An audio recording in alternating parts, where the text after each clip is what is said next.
How goes it, people? I'm Ian. This is Hammer's Polls. And this week, with the transfer window open, West Ham have sold Sebastian Haller and Robert Snodgrass. I've been asking fans which of the two will be the greatest loss. Let's take a look and see what everyone else thinks.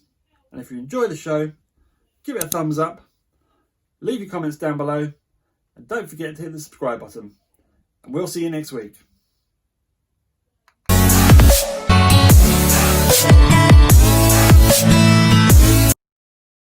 So, who's the bigger loss, Snodgrass, Snoddy, or Haller? Well, in the current things, it's Haller, because we ain't got a striker.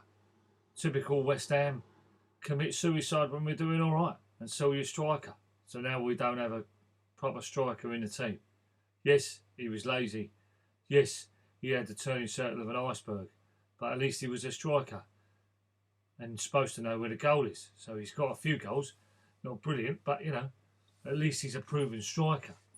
We ain't got no one else. Antonio don't look back in the races to me.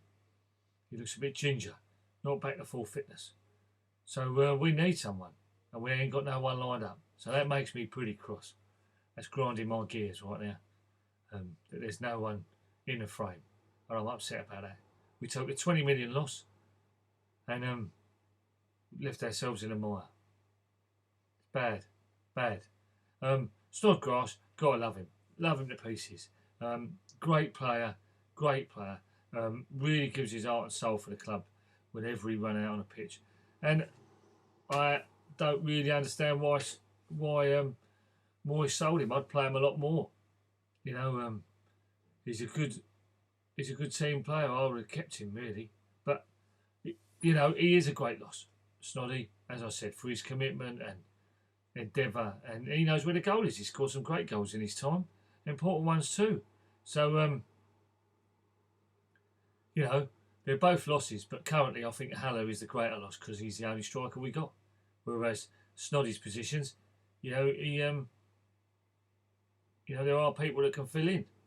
So that's my penny worth anyway. So what can I say? Up the Hammers, keep wearing your colours with pride. Yeah, so and we beat Stockport in a cup.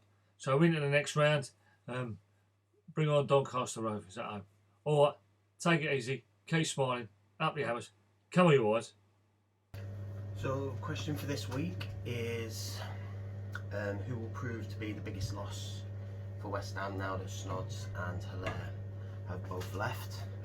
I'm going to give you my answer straight away and then I'll give the explanation, but ultimately for me I think Snods is going to be the biggest loss. The reason why, I was just trying to do cup tea as well. So the reason for this is just purely down, when it comes to ability, obviously no one can doubt, everyone's seen what Haller can do at Frankfurt, and he has got the ability and technically would be the bigger loss, but for me I just think Snods would be, just purely because of his work ethic.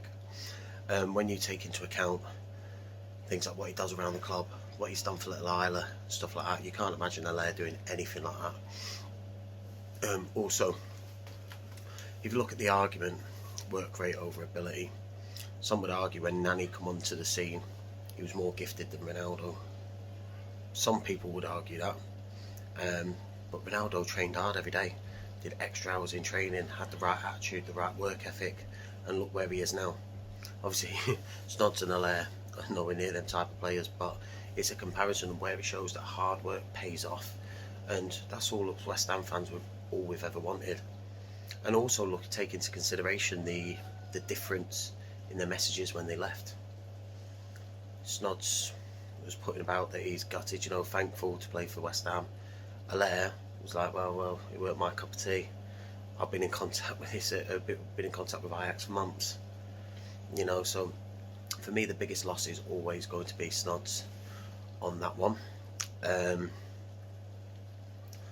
yeah, like I said, there's not many players that are like him, you know, with the work rate, the effort and the attitude and the stuff that they're prepared to do for the club, outside of the club, representing that club correctly. Play with passion and give it their all. You know, that's all we, like I said, I've just said it a minute ago and I'm repeating myself, but that's all we've ever wanted as West Ham fans. If you can see someone's giving you 110%, you know, then we'll back them all day long. And look at the differences. Allaire sulked when he weren't playing, when he weren't getting his own way. Yes, he was played out of position, I agree, and I feel sorry for him. But look at the way how he behaved from that. Snods, look what happened when he first joined. Got told that he wasn't wanted, didn't know what position he was playing, then went out on loan, looked like he was going to be sold, come back and fought for his place, and at times become a pivotal part of our first team. So for me, that is why Snods is the biggest loss for West Ham. But yeah, feel free to let us know your thoughts. Don't forget to like the channel, subscribe to the link, and until the next question, come on you irons. Who will be the bigger loss, Haller or Snodgrass? For me, hands down, Snodgrass. He was epitome of what the fans want to see from a West Ham player. Every time he put the shirt, put 100% effort in. He had a fantastic delivery. He had a lot better technique than people give him credit for. Every time he played, I don't think you thought Snodgrass having a bad game here and he's getting taken off. He always seemed up for it, even if he was played in centre mid. Or, you know, round about that sort of, you know, he'd lost the pace for right wing really, but then again, I think he was put in a position to, on the wing, to put deliveries in or put a shot in. He scored goals and he done well. For me, we probably done him dirty a little bit, to be fair, and I don't think he had a bad game for West Ham. There was no point where you thought, no, he's having a bad one, the Danish was taken off. I don't think anyone thought that, so I am gutted that he's gone, absolutely gutted that he's gone. I think he had more to offer. For me, he's probably would have been a better asset than Yarmolenko at the moment. I'm a big fan of Yarmolenko. I think he's a good player, but he seems to be struggling at the moment, especially he's not getting much game time himself over Bowen, etc. But Haller was getting very, very frustrating to watch. It's not all his fault if you don't play the system to his strength. But just watching him, you just thought, you know, he's not up to it with us anyway.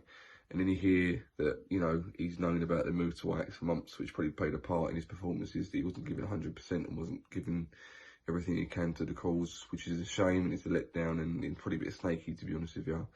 So for me, Snodgrass is definitely the bigger loss. And I wish him all the best at West Brom. I think he'd be a fantastic player for them. And I'll get the most out of him. And, you know, if he does come back, he'll get a huge reception when fans are allowed back and if he's there that long. So, yeah, good luck to him. Maybe he does well. So Snodgrass for me. For West Ham fans everywhere, this is the ultimate football app for you.